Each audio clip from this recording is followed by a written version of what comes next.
तीसरे और चौथे अध्याय में अर्जुन ने भगवान श्री कृष्ण के मुख से कर्म की अनेक प्रकार से प्रशंसा सुनकर और उसके अनुसार बरतने की प्रेरणा और आज्ञा पाकर साथ साथ में यह भी जाना कि कर्म योग के द्वारा भगवत स्वरूप का तत्व ज्ञान अपने आप ही हो जाता है। चौथे अध्याय के अंत में भी भगवान ने उन्हें कर्मयोग प्राप्त करने को आज्ञा दी है, परंतु बीच बीच में ब्रह्माज्ञाव परे यज्ञम यज्ञनैवोपजुह्नति तद्विद्धि प्राणिपातेन आदि वचनों के द्वारा ज्ञान योग की, कर्म संन्यास की प्रशंसा सुनी। इससे अर्जुन इन दोनों में अपने लिए कौन सा साधन श्रेष्ठ है उसका निश्चय न कर सका, इसलिए उसका निर्णय अब भगवान के श्रीमुख से ही हो, इस उद्देश्य से अर्जुन पूछते हैं। अर्जुन बोले, हे कृष्ण, आप कर्मों के संन्यास की और फिर कर्म योग की प्रशंसा करते हैं, इसलिए इन दोनों साधनों में से जो एक मेरे लिए भली भांति निश्चित कल्याणकारक साधन हो उसको कहिए। श्री भगवान बोले, कर्म संन्यास और कर्म योग ये दोनों ही परम कल्याण के करने वाले हैं,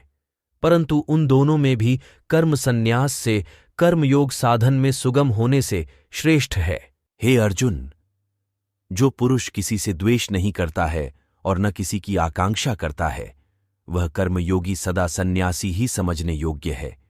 क्योंकि राग द्वेष आदि द्वंद्वों से रहित पुरुष सुखपूर्वक संसार बंधन से मुक्त हो जाता है। उपर्युक्त सन्यास और कर्मयोग को मूर्ख लोग पृथक पृथक फल देने वाले कहते हैं, न कि पंडित जन, क्योंकि दोनों में से एक में भी सम्यक प्रकार से स्थित पुरुष दोनों के फलस्वरूप परमात्मा को प्राप्त होता है। ज्ञान योगियों द्वारा जो परम धाम प्राप्त किया जाता है, कर्म योगियों द्वारा भी वही प्राप्त किया जाता है। इसलिए जो पुरुष ज्ञान योग और कर्मयोग को फल रूप में एक देखता है, वही यथार्थ देखता है। परंतु हे अर्जुन, कर्मयोग के बिना होने वाले सन्यास अर्थात मन, इंद्रिय और शरीर द्वारा होने वाले संपूर्ण कर्मों में कर्तापन का त्याग प्राप्त होना कठिन है,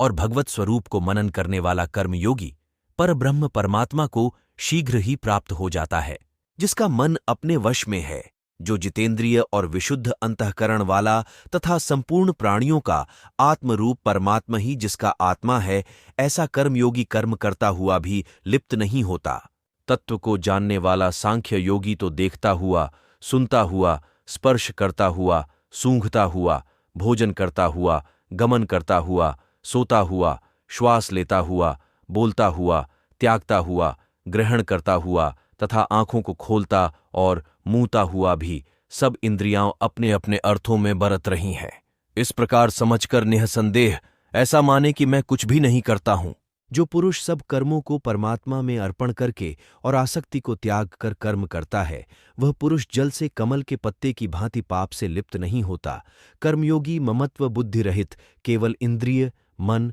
बुद्धि और शरीर द्वारा भी आसक्ति को त्याग कर अंतःकरण की शुद्धि के लिए कर्म करते हैं। कर्मयोगी कर्मों के फल का त्याग करके भगवत प्राप्ति रूप शांति को प्राप्त होता है, और सकाम पुरुष कामना की प्रेरणा से फल में आसक्त होकर बंधता है।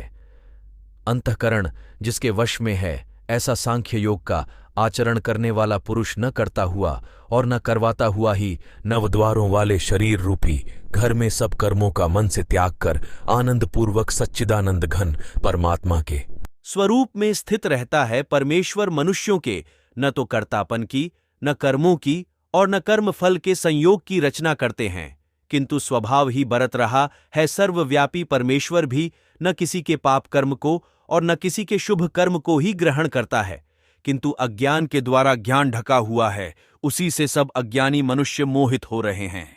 परंतु जिनका वह अज्ञान परमात्मा के तत्वज्ञान द्वारा नष्ट कर दिया गया है, उनका वह ज्ञान सूर्य के सदृश उस सच्चिदानंद घन परमात्मा को प्रकाशित कर देता है। जिनका मन तद्रूप हो रहा है, जिनकी बुद्धि तद्रूप हो रही है और सच्चिदानंद घन परमात्मा में ही जिनकी निरंतर एक ही भाव से स्थिति है, ऐसे तत्परायण पुरुष ज्ञान के द्वारा पापरहित होकर अपुनरावृत्ति को अर्थात परम गति को प्राप्त होते हैं।